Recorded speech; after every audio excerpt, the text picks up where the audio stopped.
Je vais vous parler d'un travail qui a été fait il y a à peu près 1 an et demi dans le cadre du projet NovaPro d'analyse des données disponibles actuellement sur les prélèvements de bois en forêt à l'échelle de la région Aquitaine. Donc on va parler successivement des stocks en forêt en Aquitaine, des flux de bois, c'est-à-dire de la croissance des forêts. On fera un bilan des flux pour la région et par grand massif. Et puis on verra la dynamique de l'utilisation des bois suivant les massifs. Quelques chiffres sur le stock de bois régional que vous connaissez certainement déjà. Donc en Aquitaine, 1,8 million d'hectares de forêt à 53% feuillus. Les feuillus sont majoritaires en Aquitaine en surface et en volume. En volume, 57% de feuillus parmi les 215 millions mètres cubes de la région.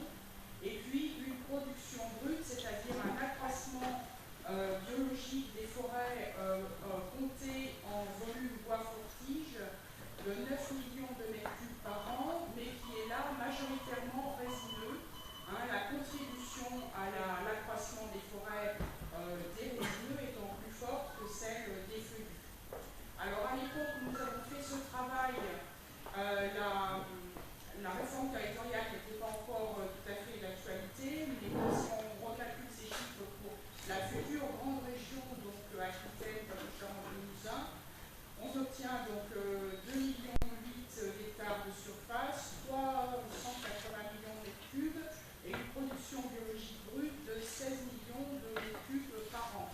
Donc ce qui en fait une région forestière très importante sur le territoire. Alors pour vous donner une idée sur la France entière, donc la production brute est de 91 millions de mètres cubes par an et la récolte, quand on compare une récolte avec une production, en l'occurrence production nette, on parle du taux de prélèvement, et la récolte est d'environ 50% de la production nette, c'est-à-dire la production brute moins la mortalité. Et cette récolte est de 41 millions de mètres cubes par an. Toute finalité de récolte confondue. Donc comment on calcule cette récolte? En fait, depuis 2010, donc sur les points d'inventaire statistique, donc vous savez que l'inventaire statistique de la forêt française se fait donc par une méthode d'échantillonnage et de mesure de placettes réalisées en forêt. Donc chaque année, ce sont 7000 points d'échantillonnage nouveaux qui sont mesurés en forêt, en France entière. Et depuis 2010, la quasi-totalité, la totalité maintenant de ces points d'inventaire nouveaux sont revisités 5 ans après le premier passage. Donc sur les points d'inventaire, lors de la première mesure, les arbres sont numérotés et identifiés par leurs coordonnées polaires, c'est-à-dire distance au centre de la placette et azimut de la position de l'arbre. Donc en fait, cette prise de coordonnées polaires sur les arbres qui sont mesurés permet de les retrouver et de les repositionner lors de la revisite des placettes. Et c'est donc arbre par arbre que les chefs d'équipe de l'inventaire notent si l'arbre est encore vivant, s'il est mort pendant la période ou s'il a été prélevé. Donc cette méthode permet d'estimer très précisément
accroissement, mais elle dépend de la structure du stock sur pied. Si vous avez beaucoup de jeunes peuplements, vous aurez un accroissement biologique fort, mais la récolte possible, elle ne sera pas très élevée. Mais à l'échelle d'une région suffisamment étendue en surface, c'est quand même pas tout à fait faux de comparer le prélèvement avec l'accroissement et aussi la capitalisation.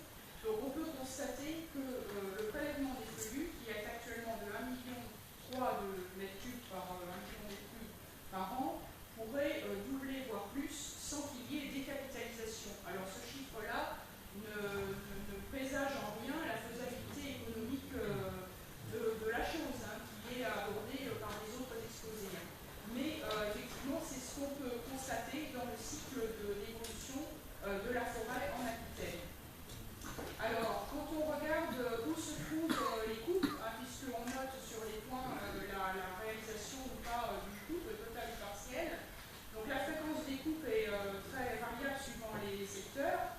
Donc, lors de l'étude de ressources régionales qui a été faite après la tempête de 2009, en 2011, la région a été divisée en 3 grands massifs en concertation avec les professionnels du secteur forestier dans la région. Donc un massif d'Ordogne-Garonne, un massif Landes de Gascogne et un massif Adour-Pyrénées. En fait, voilà, vous avez la carte des coupes constatées. Les coupes partielles sont en vert, les coupes rases sont en bleu dans la région, et on voit effectivement une dynamique tout à fait différente suivant les massifs. Alors quand on calcule ça en fréquence de coupe, c'est-à-dire la probabilité qu'une coupe ait été réalisée dans les 5 ans, donc on retourne sur un point tiré au hasard, on est à 9% en Adour-Pyrénées, 11% en Dordogne-Garonne, et puis 39% dans les Landes de Gascogne. Alors ce qui fait en Aquitaine 21% en moyenne, sur les feuillus 11%, à comparer à ce qui se passe France entière, qui est de 14 pour les feuillus et 25 pour les résineux. Voilà, donc une dynamique pas terrible sur les feuillus et encore plus faible que la moyenne nationale. Alors si on regarde les facteurs qui influencent sur la fréquence de coupe, mis à part la structure des massifs et la sylviculture mise en œuvre, la fréquence de coupe est plus forte en situation favorable pour l'exploitabilité, donc ça c'est pas une surprise.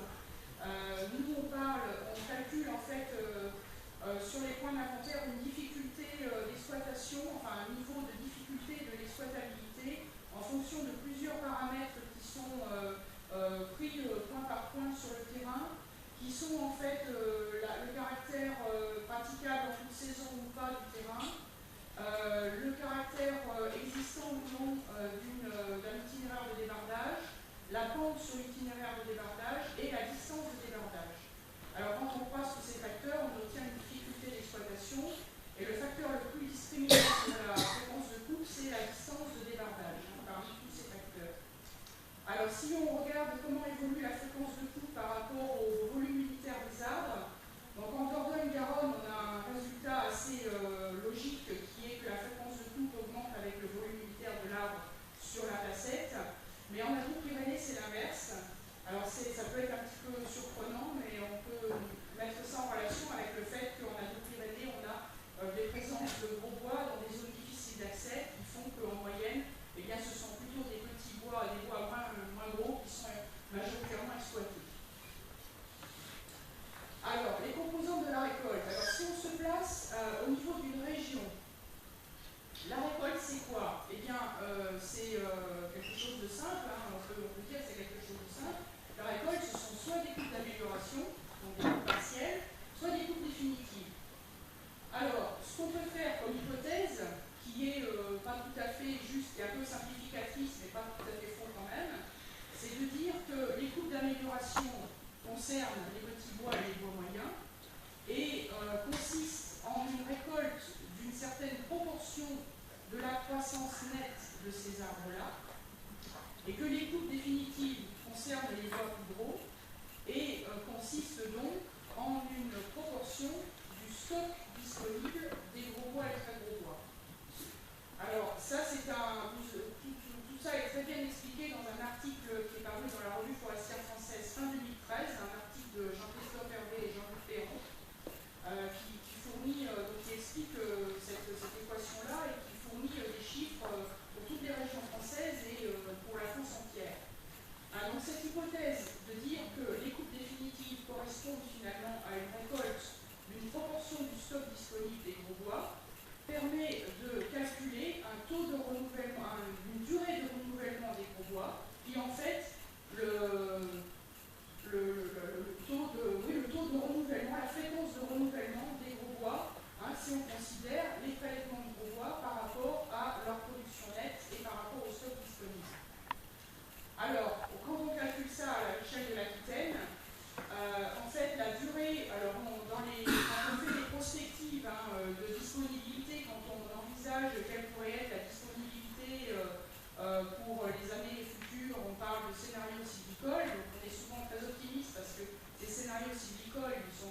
un taux de renouvellement des résineux à 20 ans. Et pour France entière, donc 81 ans pour les feuillus, ce qui montre encore une fois que la dynamique des feuillus en Aquitaine est moins forte que pour la moyenne nationale. Alors, des situations contrastées suivant les massifs. Donc, si on fait le bilan des flux, c'est-à-dire production, moins mortalité, moins prélèvement massif par massif, on confirme donc la capitalisation en Dordogne-Garonne de 1,7 million de mètres cubes par an, et en Alpes-Pyrénées, un petit peu moins, 780 000 mètres cubes par an. Voilà, et bien sûr une situation de décapitalisation en Landes de Gascogne liée au contexte particulier suite aux deux tempêtes. Voilà, donc à la fin de l'étude de ressources, qui avait mis en évidence en fait évaluer l'adéquation ou la non-adéquation de la disponibilité en bois avec la demande de l'industrie régionale. Donc en fait, voilà, vous avez déjà vu de nombreuses fois ce graphique. On voit qu'effectivement, avec la sylviculture actuellement mise en œuvre, c'est-à-dire bain maritime scénario type, les petits traits roses plus autres espèces scénario type, on n'arrive pas à satisfaire la demande. Et donc, ce qu'on appelle le bois supplémentaire, c'est soit une intensification de la sylviculture là où elle existe déjà, mais surtout la mise en gestion de forêts qui ne participent pas à cette gestion sylvicole pour le moment. Alors, l'objet, on va parler dans la suite du projet Forêt d'avenir. Donc là, pour ce projet Movapro, donc, nous avions utilisé des données statistiques donc, qui sont valables à l'échelle de la région ou des grands massifs. Pour le projet Forêt d'avenir, on va essayer de se rapprocher un petit peu plus de l'échelle de la gestion pour apporter une assistance aux prospecteurs donc, qui auront à mettre en œuvre les opérations de gestion nouvelles dans des peuplements dont l'exploitation est actuellement économiquement viable. Donc en fait, à partir des résultats statistiques, donc, on a identifié qu'il y a une accumulation de bois dans les forêts parmi les peuplements feuillus. Et donc le projet suivant, ça va être sur la zone du projet là, qui figurait sur la carte, de réaliser une photo-interprétation ciblée, donc sur la base de la base de données forêt V2 qui existe aujourd'hui pour la Gironde, la carte des peuplements réalisée par l'IGN, de rajouter sur cette carte une photo-interprétation ciblée de recherche de peuplement en impasse sylvicole à améliorer ou à transformer.